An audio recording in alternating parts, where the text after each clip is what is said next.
Welcome to The Buzz. We're going to have some fun, hear things you'll never hear anywhere else, and learn how to take 1 hour off your marathon PR. That may be an exaggeration, but I am Buzz Burrell, and we're going to have real conversations with the people who help define this amazing sport of running, which often feels like more than just a sport. So send me your questions and comments to buzz@ultrasignup.com so we can do this together. This is a production of Ultra Sign Up. Thank you for joining me.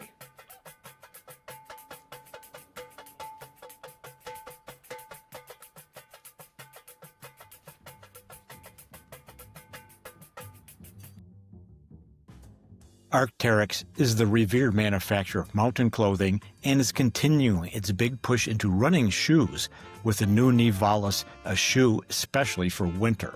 The Norvon 4 Nivalis has a full Gore-Tex cover and ankle gaiter. There are other Gore-Tex shoes on the market, but if the laces and tongue are showing, water just enters through those openings. The full Gore-Tex cover is the only way to keep your feet dry and warm. The Nivalis is the winter version of the successful Norvon with a Vibram light base outsole and deep 6mm lugs. It's great for running or hiking, and it looks as good as it performs. We're back now with star of Stage and Screen and the Trailhead podcast, Miss Zoë Rom. Welcome back, Zoe. Excited to be back. Last episode, we heard the big highlights from 2025 and the low lights as well, and some questions that you brought up.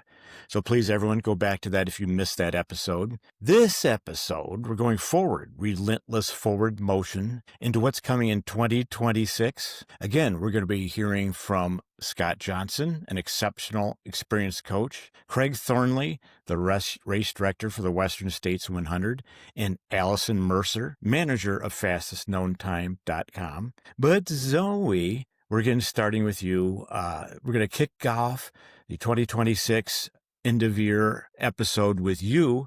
And our first question, what do you think's coming in 2026? Well, here is what is coming that I'm really excited about is the Courtney-Katy matchup that we've all been hoping and dreaming of. Courtney and Katy are arguably the two best ultra runners in the world right now, and they've not raced each other in recent memory, but it's looking like 2026 will change that. They're both two of only three people, the third being a little guy called Kilian Jornet, who you may or may not have heard of, who have won the Grand Slam of 100 milers, that is Hardrock, Western States, UTMB, and Diagonale des Fous, which is crazy. And Hardrock, I think it's worth acknowledging, isn't just a race, or this matchup, I think, is going to go beyond just being a race, but it's really a statement about where women's ultra running is and how far it has come. The women's race will probably be the most watched thing happening in Silverton. So I think that this speaks to a larger trend and a larger story that I'm really excited about. And I found an iRunFar analysis that showed that the podium spread in women's fields is tightening. The gap between first and third is shrinking faster relative to even the men's field, which means that more women are racing competitively at the front, not just one dominant winner. And since 2020, increasing proportion of 100 milers see women finishing within the 15% of the men's winning time, which is amazing. But women's participation in ultra running has also jumped from 14% to 23% since 1997. That's still not parity, but the growth is actually faster and outpacing the men's field, and the competitive depth is outpacing participation gains. So even if it doesn't trickle all the way down, the fact that the top of the women's field is getting better and faster every year, I think is significant and can play a really important role in helping us reach parity. A quick note there, that percentage, that's U.S. I mean, it's very, very different. Yes. Like Europe is way behind. It's like not even absolutely. close. Yeah. Anyone who's ever had to stand in line for a bathroom at an ultra can confirm parity is not happening. And so the United States participation, female participation and ultras and running in general, the United States has always been okay. Europe has been terrible, and internationally it's been sort of okay also. I think, in my opinion, Title IX cannot be underestimated as being a big deal here. And so your percentages, I think, were U.S. based. Yeah. Yes, those were US based. So what I've arrived at here is that I think it's worth acknowledging progress without out and out declaring victory. Like you said, there are still some important caveats here. The visibility at the top of the sport is incredible, but ultra fields are still about 77% male. That's not amazing. Sponsorship pay gaps still persist. Surveys show that women are paid less for equivalent results, and contract structures still favor men. Lottery systems like Hardrock's historically have advantaged men because veteran tickets mostly went to male finishers for decades, and a lot of the socio-cultural stuff hasn't changed either. Women still shoulder more childcare, face more scrutiny for free time, and deal with more safety concerns when training alone in remote terrain. I think it's worth acknowledging the amazing and important work of organizations like Trail Sisters and She Races, but as Stephanie Case has said, all the confidence in the world can't change structural barriers. It's not just telling women to Yas Queen their way to the start line. There's a lot of work that goes beyond our sport that must be done in order to change our sport. So I think that we can celebrate the Katy versus Courtney matchup of a lifetime as a watershed moment and acknowledge that the depth of the women's competition is still constrained by systems that weren't built for us. And indeed, thank you. Again, you're adding the complete package and let people figure out for themselves what this all means while noting that, hey, there's a ways to go on this. You're bringing attention to it. And to clarify, the Courtney versus Katy matchup we're referring to is at this next year's Hardrock 100 endurance run in Silverton, Colorado, where, Courtney DeWalter has been the best female ultra runner in the world for a few years. Katy, the year before, won Ultra Runner of the Year and Trail Runner of the Year instead of Courtney, kind of ending the voters' reign.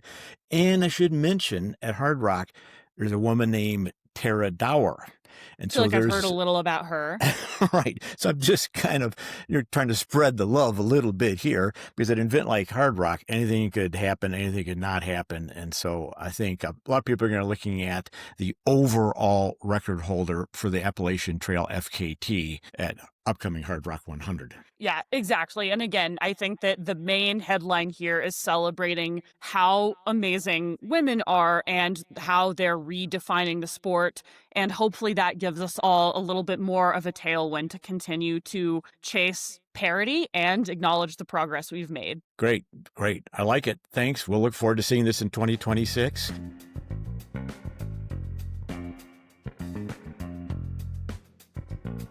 We are back again with Scott Johnston, coach of Evoke Endurance and the co-author with Killian Jornet of Training the Uphill Athlete.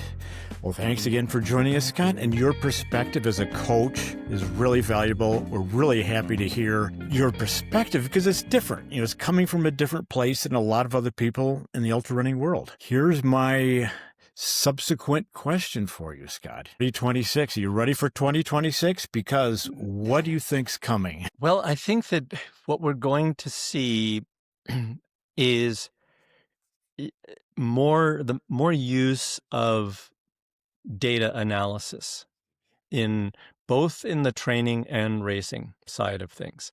We have access now. Our smartwatches are really smart and smarter than we are, in fact. And so I think we're going to see, the use of the data that we can get from those watches, both in training and in racing, to help the athletes train better, train smarter, perform better. And I think there will be, anybody who's listened to the podcasts I've done after UTMB knows that there's a team of us that is supporting Ruth and Tom.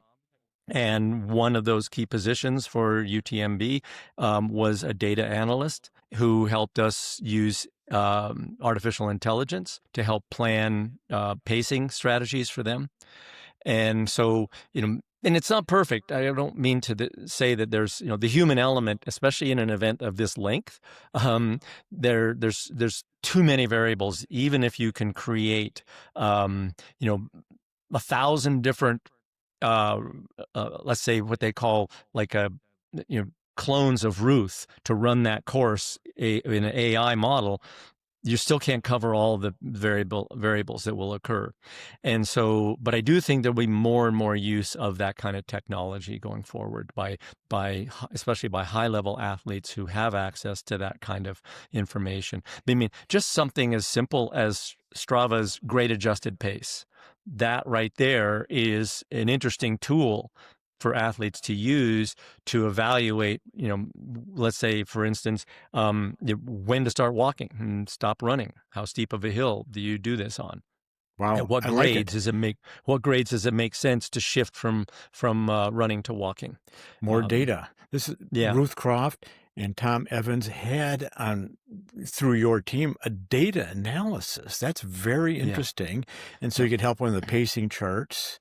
I appreciate that. And like you said, the human element. I mean, at some point at mile 80, pacing charts don't all bets matter. are off. Yeah, exactly. No, and what was interesting to see is that this pacing prediction, pretty much went out the window at that point. Because at that point you're dealing with the grit of the athlete. By mile 80, that takes over, and so because there's such a huge psychological component and the fatigue component. But I do think that there's a lot of there's low-hanging fruit in the technology area for us, for this sport. Even though this sport, I think one of the most challenging things about this sport is the variability in the terrain, the conditions. Is the trail wet and slippery and snowy? How rocky and rooty and how technical is the trail? Pace is almost useless. I mean, sometimes I wish I was coaching road runners, where you can rely on this athlete's pace to within seconds per kilometer, and much easier to train them, much easier to predict their performance. We don't have that luxury, but I think that's also one of the things that makes these mountain sports so interesting, is the fact that there are these elements that are almost completely beyond our control. So that is going to help a lot, but guts are what's going to take you to the finish line. Yeah, absolutely. Yes, absolutely. So some things are going to change. Actually, my friend Hillary Allen has a quick quote here, if I may. Your body may carry you, but your mind decides how far you go. Yes, I would agree with that. Yeah, the mental aspect. The psychology of endurance is, especially for high-level athletes, well, for anyone, but in terms of deciding the relative placement of athletes in these, on the podium or in the top 10 or whatever, I mean, all these athletes are phenomenally fit, but it really does come down to the psychology of the athlete, and what they're able to endure, really, literally endure. And I think that we can. Luckily for me, I only deal with the physical aspects. I don't have to deal with the psychological aspects. But sports psychology also is another thing I think will play an increasingly important role, especially at the elite level. Right. I have to agree. Well, Scott, thank you for that perspective. I appreciate the data perspective. It's coming everywhere in the world, so why not here? And yet, as you say, yeah, it's not going to take you to the finish line. Yeah.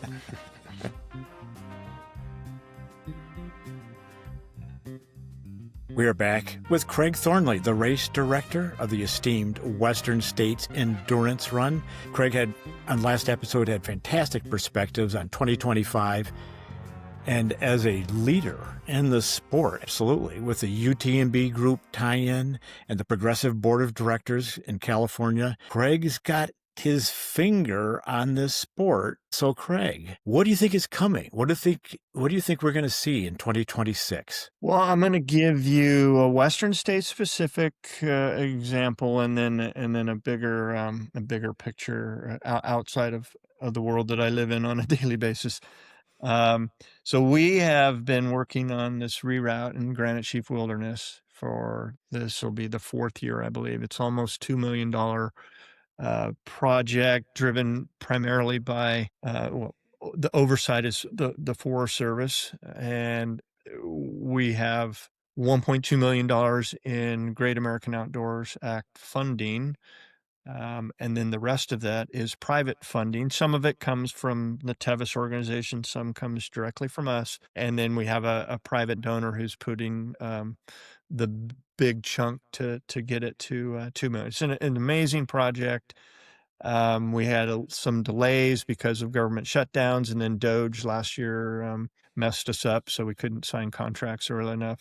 But it is a route that got flagged before I became the race director. I think it was 15 or 17 years ago that first got flagged. The trail in the high country, if any of the listeners have run it, it's the worst part of the course. It wasn't designed. Wendell Roby, who was the founder and director of the Tevis Cup, which we evolved from, he wanted to go west. So he just went west, and there's 30% drops and 30% rises, and we go through these springs. It's completely wet. Usually for the run, people are running in a creek because the trail was so poorly it wasn't designed. It was just put down there.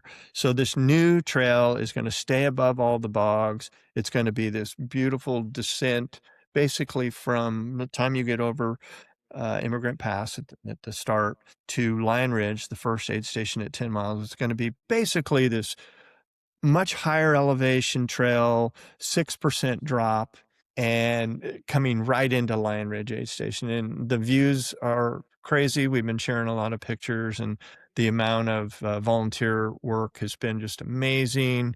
And the cooperation between the Forest Service and the private and us, it's just an example of what we can do for the Runners for Public Lands type of effort, right, or interest. This is the model of how a race can work with the federal agency or the state agency. In this case, it's federal.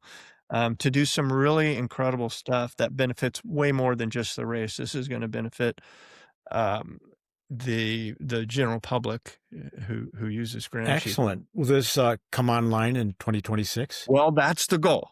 So this in 2025, we got messed up by Doge. And this next summer, 2026, we're going to try to, we have 2 contractors and then the core group of Western States volunteers. There's going to be 6 weekends for volunteers to work.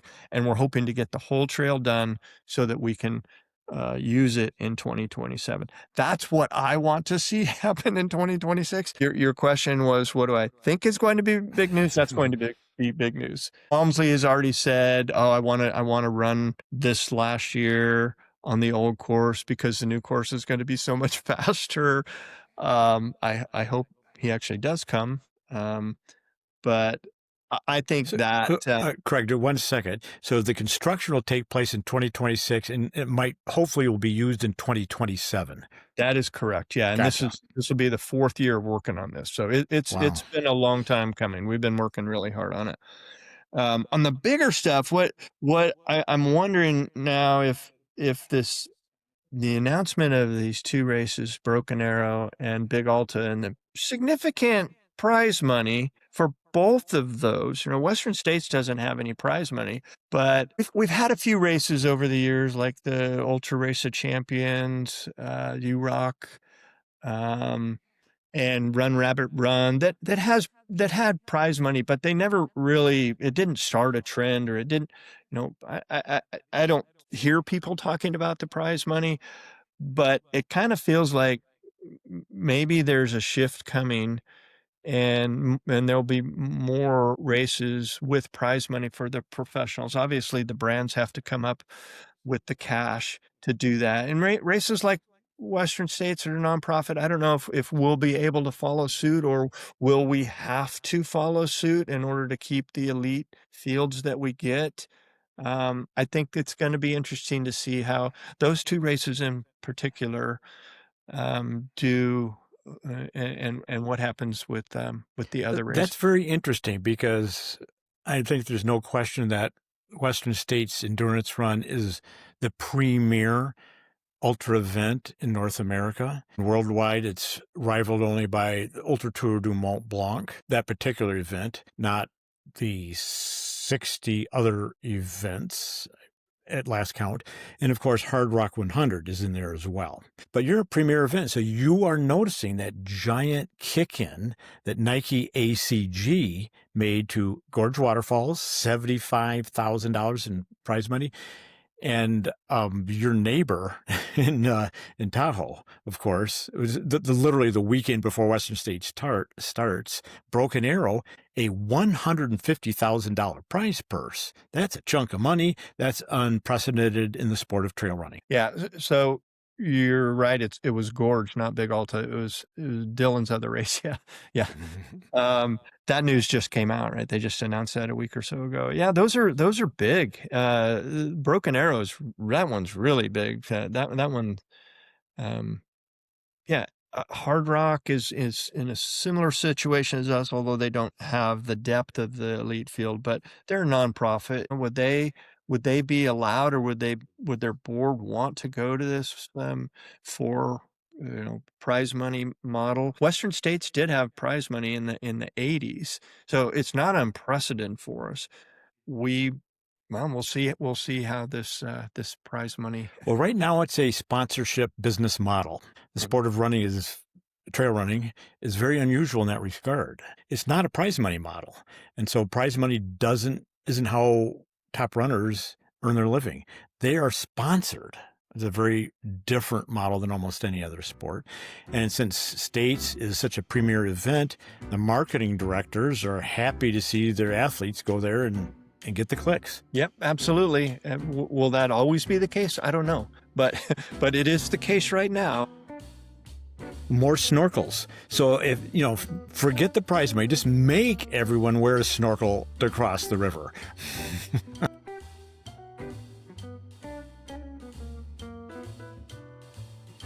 What do you see coming in 2026? Oh my gosh, if it's anything like 2025, I mean, hold your hat and just get some popcorn out, because I have a feeling people are really going to rise to the challenge. And, you already see the Black Canyon, your first Western States Golden Ticket race, and the entrance list is a who's who. And I'm like, I can't wait. Oh, there's a good live stream, results, and to see the competition.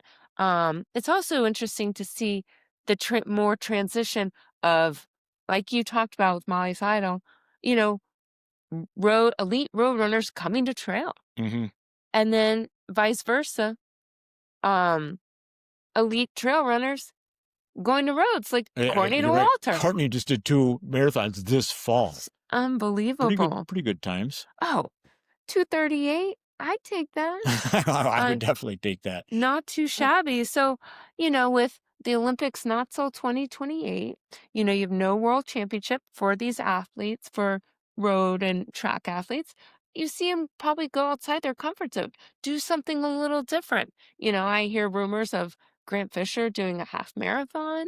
You don't know what you're going to see. Also, speaking of CIM, you saw Riley Brady and Amanda Basham. You saw Christian Allen, all pretty elite trail runners, all going to the roads. That's CIM is a California International Marathon. Mm-hmm. For listeners who are not familiar with the road end of the sport.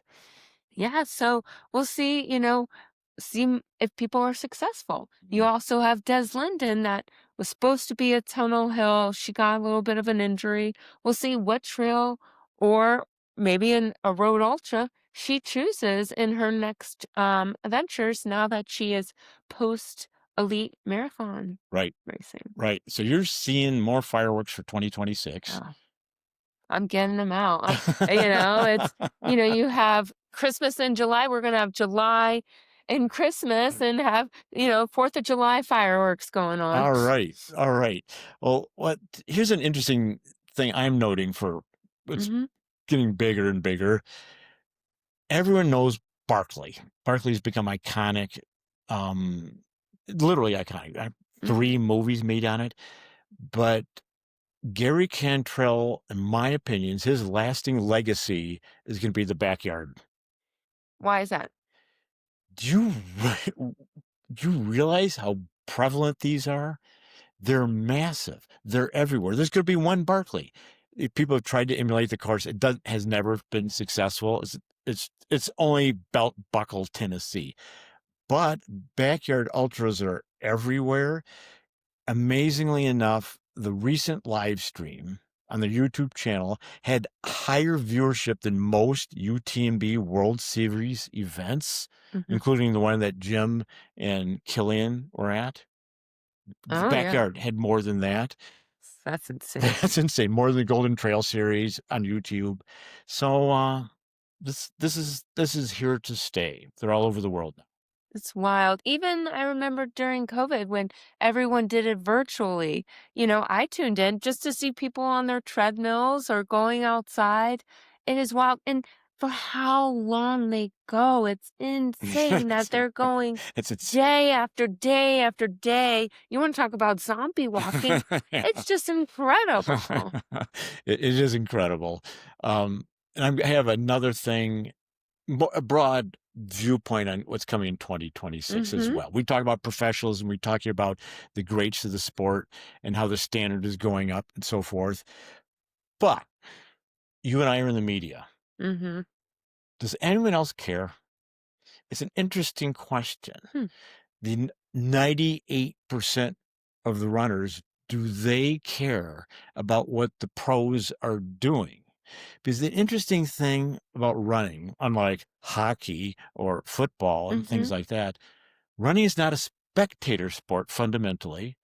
It's a participation sport. And so I wonder if us media-obsessed types aren't noticing that most runners just want to go for a run. They want to have fun. They want to not get injured. And so what I'm seeing for 2026 is a little bit of a polarity developing where the sport's going to get more professional, as we just discussed, but most people are going to maybe go more grassroots. They're going to focus more on the park run, their club run. You're going out with, 50 friends every Saturday.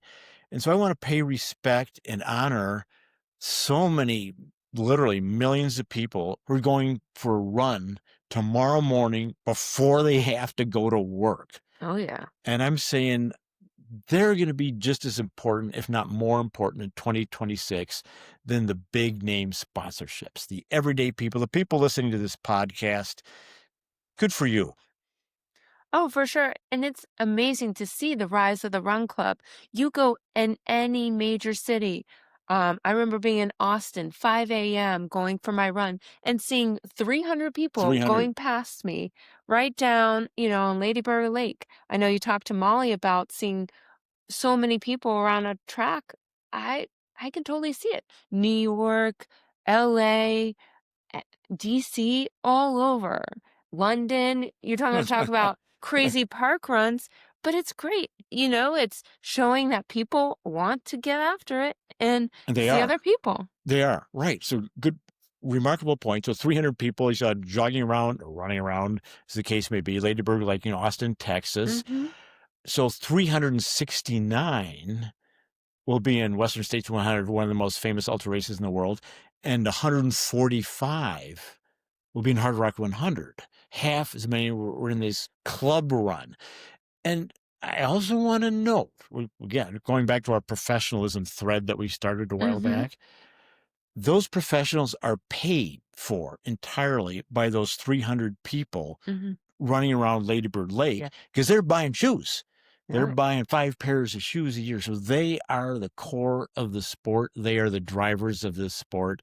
And so I really feel like empowering and being happy that I think there's going to be more grassroots emphasis on just doing what you want to do.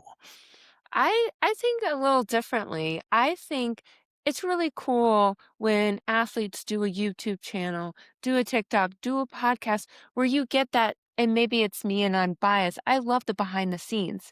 I want to see the real life. I don't want to see all the celebrations.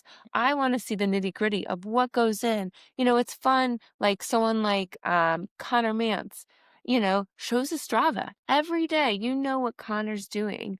Good, bad, and indifferent. he's just suffered an injury. And so you saw he was swimming for the last 2 weeks. So you're like, uh-oh. Conor Mantz was swimming for 2 weeks? Mhm. I should start swimming. Right? And so you knew, okay, he's not going to be probably doing the U.S. cross champs. And lo and behold, he wasn't.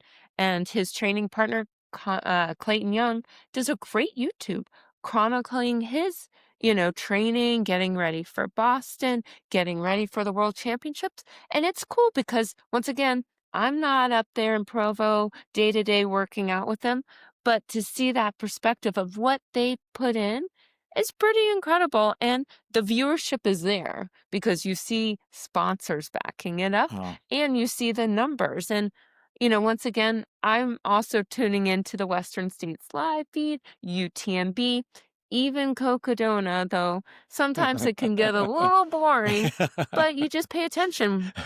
5 days? Even you're getting bored at 5 days?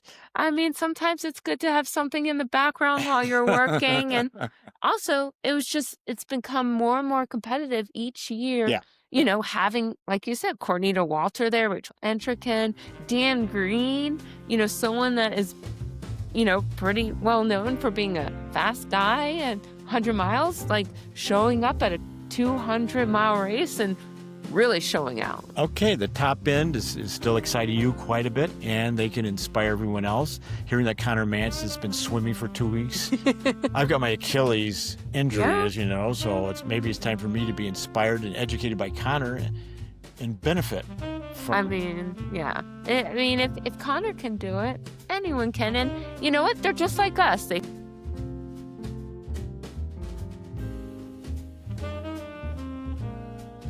Okay, Zoe, we have our fourth and final question. You get to kick it off once again.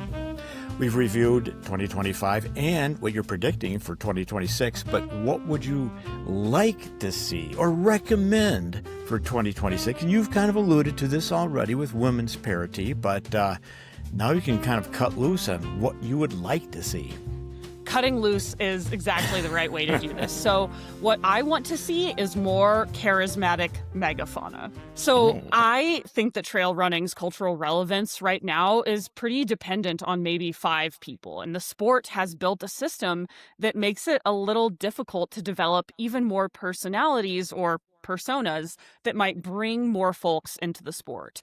I think that most people could probably name 5 most, in that outside of that 2% of weirdos like you and I who live and breathe this stuff could probably name Courtney, Killian, Katy, Walmsley, ideally, hopefully Tara now, and then it might get a little bit hard. And these are people, though that list, I think, are people who can explain why trail running matters to someone who doesn't already care. And they might be the reason that a non-runner have heard about ultra running at all because of their mainstream and sort of crossover success. We just saw Ann Flowers on the front page of the New York Times athletics section. Courtney DeWalter has been on Joe Rogan. Killian was in the New York Times for his States of Elevation project. But I'm curious what happens if these personas retire.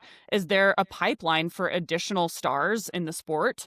We're seeing this next generation of athletes. I'm thinking of folks like Caleb Olson, Ruth Croft, who are excellent and they're impressive, but can they carry a narrative that really resonates with a general audience? And do they have a story that transcends the sport or just results within it? So, let me ask this. This is kind of going back to your previous episodes, noting professionalism, increasing professionalism. What does it mean? So you're kind of coming back to that. And so when the top people are drawing a lot of attention when they retire or move on, if Killian, that ever happens to him, it's sort of unclear. Who's there? But what does that mean, Zoe? I mean, you also called out the grassroots. So how does this interface with your desire to increase grassroots participation as well? I think right now, sometimes consuming media in the sport or hearing from personalities feels a little bit like eating room temperature vanilla ice cream. The sports culture has made this like performative humility mandatory. Bragging is social media death. Conflict is seen as embarrassing. And I think that just imagine a trail runner doing something that an NFL player does weekly, calling calling out a competitor, predicting a victory, calling their shot, saying something exciting, which does that always work? And is that always, does that always aspire to be the best that humanity has to offer? Not necessarily, but it creates tension and drama or something compelling for people to really sink their teeth into.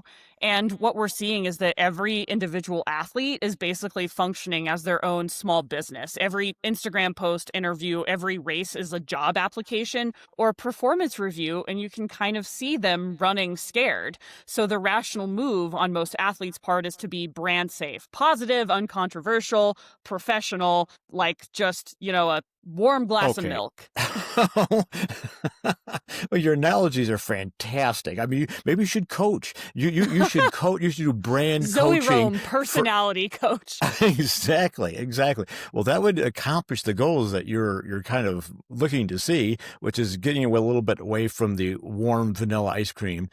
And I'll just kind of put a finer point on that. So you're looking at Instagram, whatever, and it's like, oh, went out, saw a lot of great flowers. What a beautiful day. Whee. It's like, really? I mean, this is what you're really thinking? And you look at that athlete. You and I know professional athletes personally. They never talk like that. That's really not the conversation at all. So what they're really doing is branding. And what I'm hearing from you, you'd like to see a little more authenticity in their brand messaging. Absolutely. And I mean, I say this as someone who's well aware of the benefits and drawbacks of being yourself into a microphone professionally.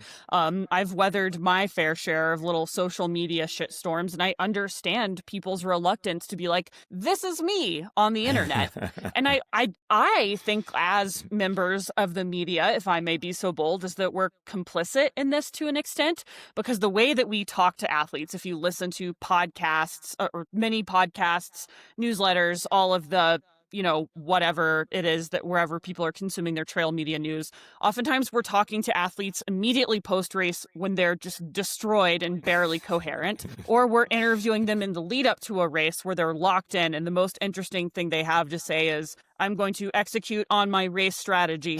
And that's not the most compelling. We ask people, how did you feel at mile 50? What's your fueling strategy? What does this win mean to you? Which are respectfully pretty boring questions. As opposed to saying, were you hating life right then? Exactly. Yes. Which bully from your high school were you channeling to make it out of the canyons?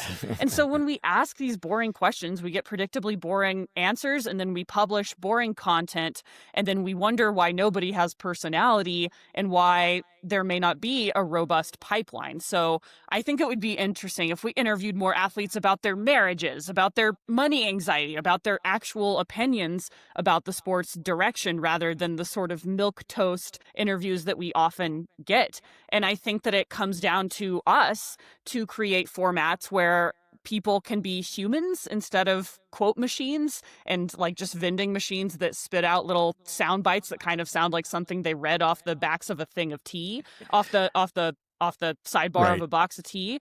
Right. And we talk about the trail running culture. yes. And people are into the trail running culture. We want to support the trail running culture, but to some degree, the trail running culture you're saying is a little boring, and Yes. I'm not going to be the one to disagree with that statement, Zoe. And so but then you talk to these people in person, and they'll kind of light it up a little bit. You hear something else. You hear these people are good thinkers. They're reading and they're thinking about things. Exactly. And I think that's why formats like Hot Ones, eating spicy food with people, getting people to, relax a little, take a drink of beer.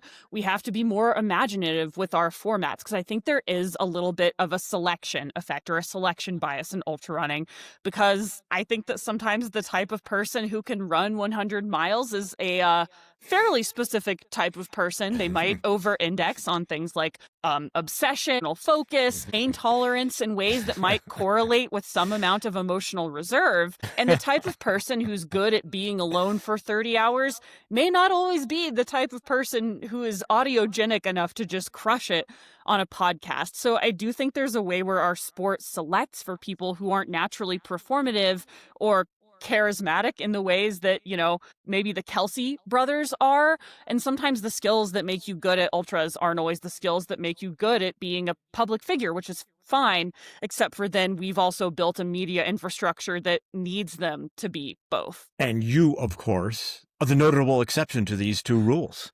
And Extremely loud and extremely mediocre at running. Get in line, Well, Brands. This could all be get in yours. line, Brands. It could all be yours. Yeah, you could. Do you have an agent? I mean, as you, not yet. I have a podcast agent, but not for my athletics. So I think I know Okay. where I'm hedging my bets. I know where my career is headed, and it's unlikely to result in a golden cougar anytime soon. Gotcha. Now, having new people come into the sport also changed the game. 3 episodes ago, I mentioned this last episode, Molly Seidel. Molly She's Seidel a came on. favorite of mine for sure. Well, we're not surprised by that, are we? No, and I think that she is I'll give her a quote. Yeah. She came onto the podcast and she said, passive sort of humility is when everyone is too scared to say what they actually are going for. This is a quote. Then I find people are actually so intense when you talk to them in person. So Yes. she's coming from, a much more professional road running background into the increasingly professional sport of trail and ultra running. And she's bringing that perspective in of let's tell it like it is. I love that. And I think my message to athletes, to members of the media, and to the larger community is let's get weird. Let's celebrate being weird. This can be our whole thing. Let's lift up personalities and personas that resonate with a wider swath of the audience that's more than just the interview of like things got hard at mile 80, but then I drew on my internal reserves because of insert traumatic life event, and then I finished first. And there are so many fascinating people in this sport, and there are so many amazing stories to be told. I think we do have to continue to cultivate that curiosity and cultivate that desire and tolerance for letting humans be human, especially in a community where humans tend to be as weird as they are in our community. And Zoe, that is indeed the perfect segue for coming up on the Trailhead and on the Buzz. I think we're going to be taking your advice. We're going to be hearing from interesting personalities. We're going to be expanding the bubble a little bit. We're probably not going to be talking to someone who went out jogging for 24 hours straight and can't carry the conversation in a bucket. So I'm going to be taking your advice here on the Buzz, and I bet you're going to be emulating this on the Trailhead as well. Exactly. Always trying to be like a truffle pig for good stories. Back with Scott Johnston for our final question. This is an interesting question, Scott. What would you like to see or recommend for 2026? Well, I'll tell you what I am seeing first, and I think we'll probably continue to see more, and it's something you alluded to in one of our earlier questions, is there is an increase in professionalism in the sport.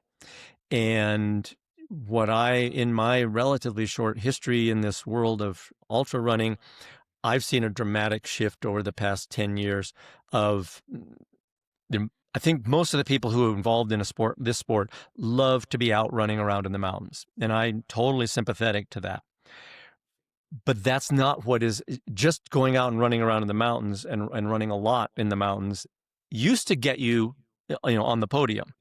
But I don't think that's going to be what gets you on the podium in the future. There has to be much more structure and systematic approach to your training.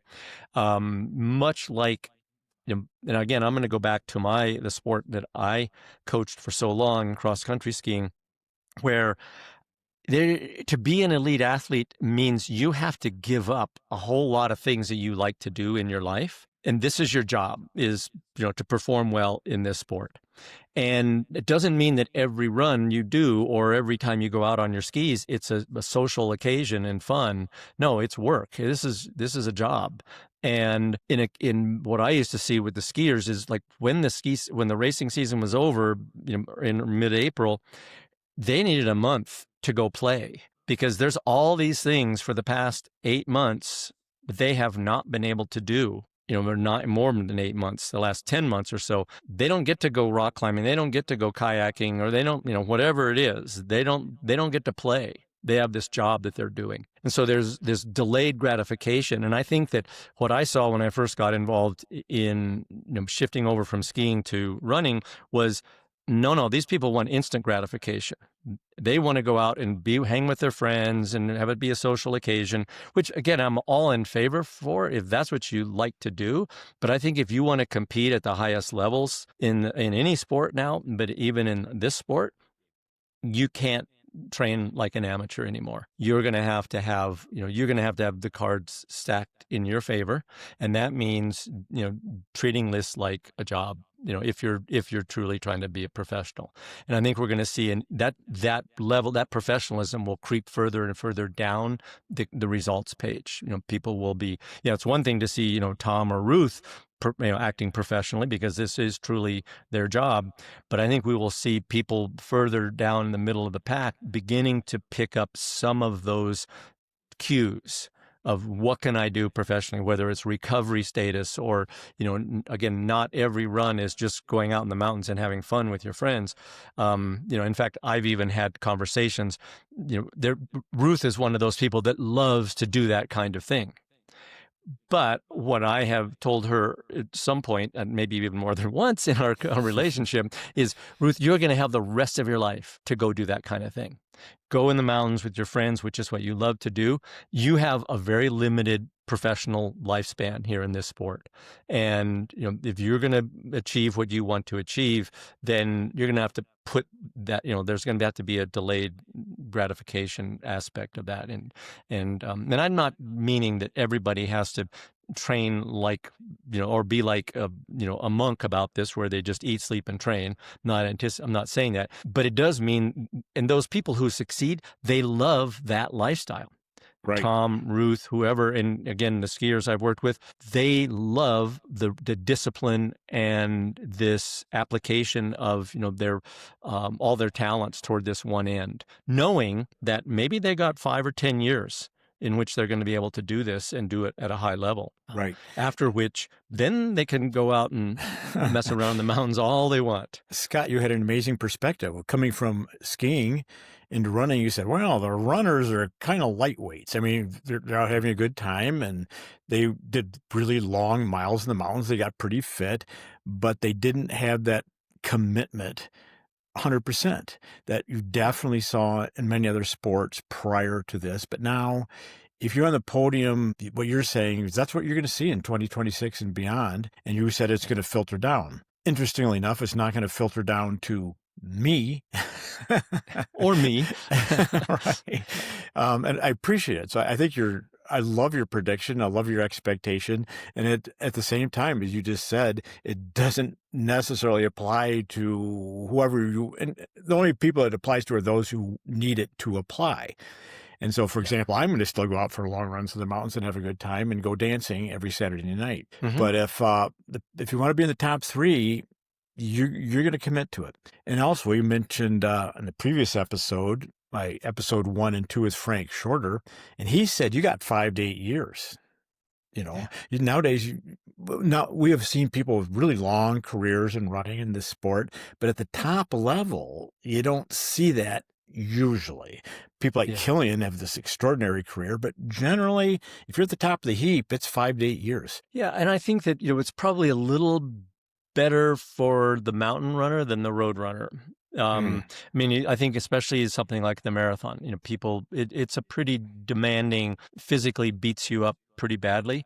It's probably on a par with something like, professional NFL career. It's fairly short. I mean, you certainly have seen it with the Africans where, many of them, they get couple of good marathons and then you never hear from them again. They never, now maybe they've made their money and they go home and they don't want to run. That's a possibility. But I also think that just, training on pavement, that kind of mileage, it's definitely going to take its toll on you. And I think one of the beauties of this sport is we do see people, through their 30s still being quite competitive. And we saw that at the UTMB this year, with 6th place being, someone who's, I believe, 50 at UTMB. So I think it's possible because of the variability. Not every stride is the same. There's a lot of walking. The surfaces are generally softer to run on than roads. And even if an athlete is putting in extraordinarily high mileage, which many of them do, I just think it's a little more forgiving than running 100 miles or 120 mile weeks on pavement. So I think we're a little blessed that way, or these athletes are, I should say. I'm not one of them. I like it, but what I do agree, it is as a professional, you've got a fairly short lifespan. Right. Some people are going to get on it, get with the program, be successful in that regard. And the rest of us are going to learn from them, be inspired by them, enjoy watching them, and continue to have a great time running in the mountains and the desert and the forest paths, hopefully for many decades. I hope so. Yeah, that's what I'm doing at my advanced age. The same thing. Yeah, I just go out and enjoy myself. But Well, Scott, thank you very much for your valuable perspectives. thanks a lot for having me, Buzz.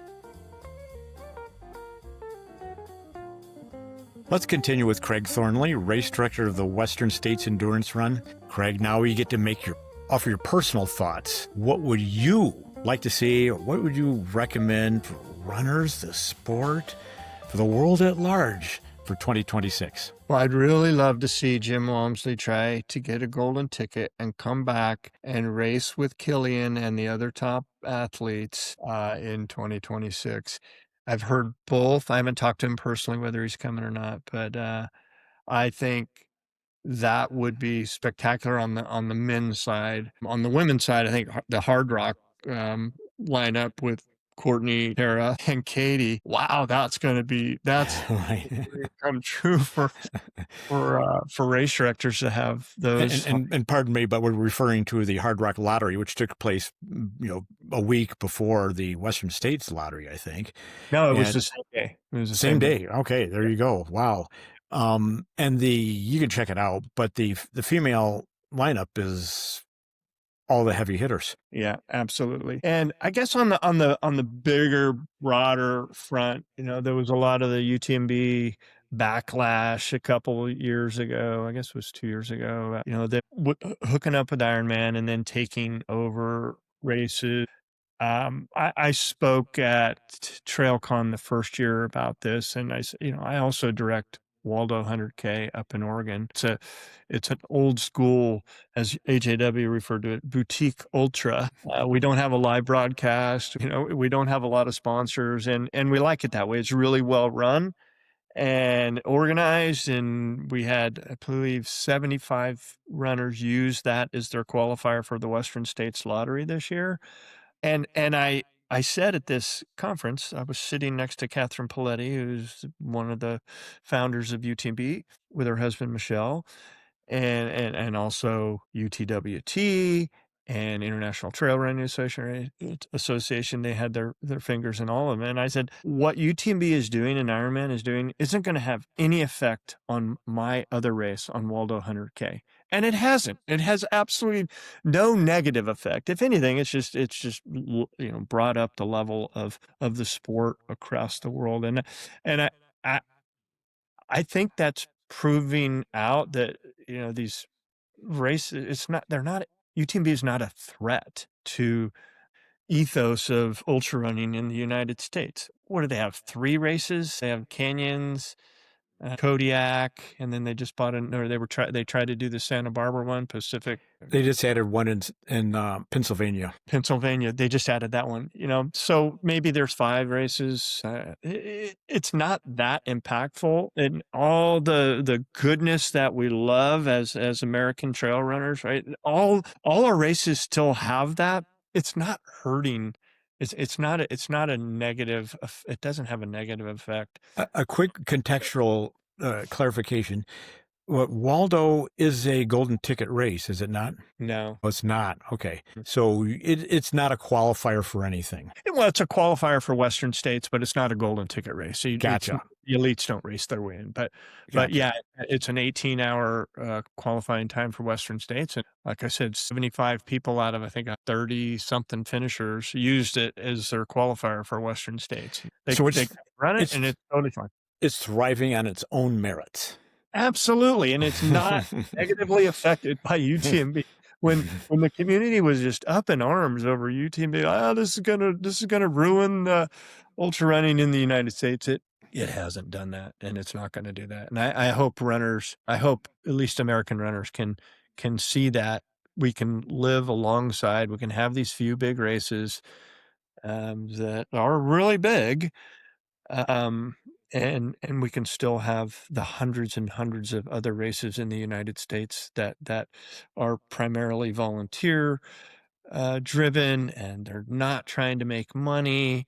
They're just trying to put on events so people can have a good time running and challenge themselves in awesome places. Greg, with that attitude you expressed of friendship, goodwill, compassion, and intelligence, the sport is indeed in good hands. Thank you. Thank you, Buzz. I really enjoyed chatting with you.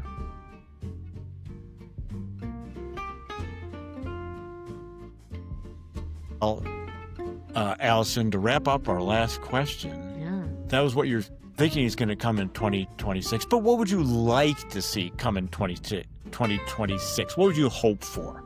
I think two things. You talk about professionalism, especially in trail running. There's more money being invested.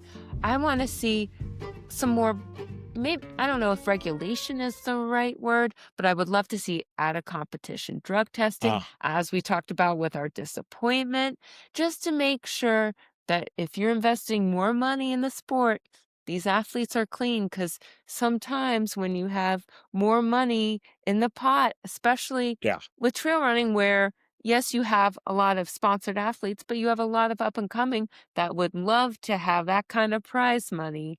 So you just want to make sure that we have an even playing field. And, having that kind of regulation, also having the even prize money for men and women, pregnancy deferrals, just kind of more of a standard, or I don't know if a governing body is the answer, but something like that.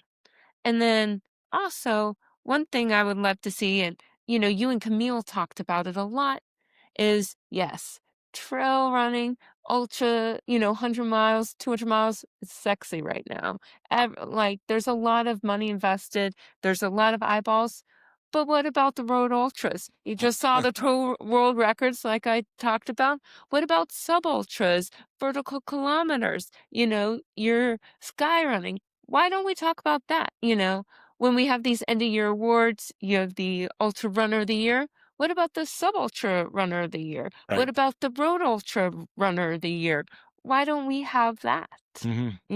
Spread the joy a little bit. 100%. These people are competing. They are, working hard, and doing phenomenal performances. They should be rewarded and have some of the spotlight too. Right. It is interesting how the United States definitely started this, but I went to Europe a long time ago and wasn't like that. Now it's come over there a little bit as well. In America, bigger is better. I mean, that's just what happened. It's kind of remarkable. What is cars, houses, and distances of races? Apparently, bigger became better, and it really got very trail oriented. And so, like you said, someone could be a world class 100K on the road, and they hardly got noticed. It's kind of interesting. Insane, yeah. No one knows that Max King won the 100 world 100K championships one year. Yeah, because what do people know him for? Yeah, not that. But it just shows you he can do it all. Right. Okay, I like it. Spread the joy around a little bit. What about you? Oh, I would like my Achilles injury to go away. I'd like to be brilliant and insightful, but it kind of comes down to, really, when I think through this and feel through this, Allison, have people relax a little bit. It used to be cool to be chill, but now it's like everyone's supposed to have a really strong opinion and argue about it, and not like other people who don't share that opinion. And that never used to be cool. So I'd like to kind of revert to that old standard that, hey, if you're relaxed and you're chill, that's good. Right. You don't have to have an opinion about everything. Yeah, you don't have to fight for it particularly. And how personal am I getting? I would like to be healthier. I am inspired by Connor Mance. 2 weeks of swimming in the pool. I kind of go, oh man, I can't run right now. Achilles injury. And I'm going, yeah. I'm just down in the dumps, etc. But, Buzz, pick it up. Little mental and emotional training would be helpful right now. It's time for me to step it up. It's time for me to walk my own talk. Mm-hmm. and take care of myself and borrow a little bit of this professionalism to me and stop my gallivanting ways. Although I just bought, of course, a dirt motorcycle, which might not be, that's sort of contradictory to what I'm saying, but try to be a little more professional in my own approach, be healthier and be happier. But you know what? I would say, seeing you today on the trails, scrambling up, you still got it. And, this is just a blip in time. And it's what I'm telling myself. I'm doing a little bit of a reset myself. And, you have the little niggles and you're just like, oh man, did I overdo it? Did I do this? It's the end of the world, because if we're not running, we're Right. not getting that endorphins. But, it's a season, just like winter right now. And it will come and go, and you'll be out there, and you'll be like, what Achilles injury? You keep up your strength training, you work on those bands like we have, and you'll be as good as new. I have no doubt. And look at this. You are embodying what I'm seeing coming, which is to be happy Yes. and joyful and spread that to someone nearby, such as me. So you're Mhm. giving me great encouragement. Right. I think some positive reinforcement. I don't need to say, wow, according to your Strava, when you were doing this and that, what's the point in that? What is that going to do? Right. But to say, all right, looking forward, in 2026, let's do bands. We'll keep each other accountable. We'll keep our strength training up. We'll check in with each other and make sure we're getting after it. So before I get on that Kawasaki, I got to do my bands. Yes, sir. I'll do that. Okay. Particularly with you holding me accountable. Allison, it's been a delight. Oh, it's always a pleasure with you, Buzz. Thank you. Thank you for sharing this expertise. Yes, and happy holidays. Happy holidays to you and listeners. I really, really appreciate you staying in and tuning into this podcast, and happy holidays to everyone. Thank you for joining me. I feel like I'm with all my friends. This is Buzz Burrell, and I'll be back 2 weeks from today, delivering more thoughts you've probably never heard before. This podcast is a production of Ultra Sign Up and releases every other Tuesday, alternating with The Trailhead with Zoë Rom and Brendan Leonard. If you've enjoyed this, please subscribe and click that button that says 5 stars, because that helps other people find this.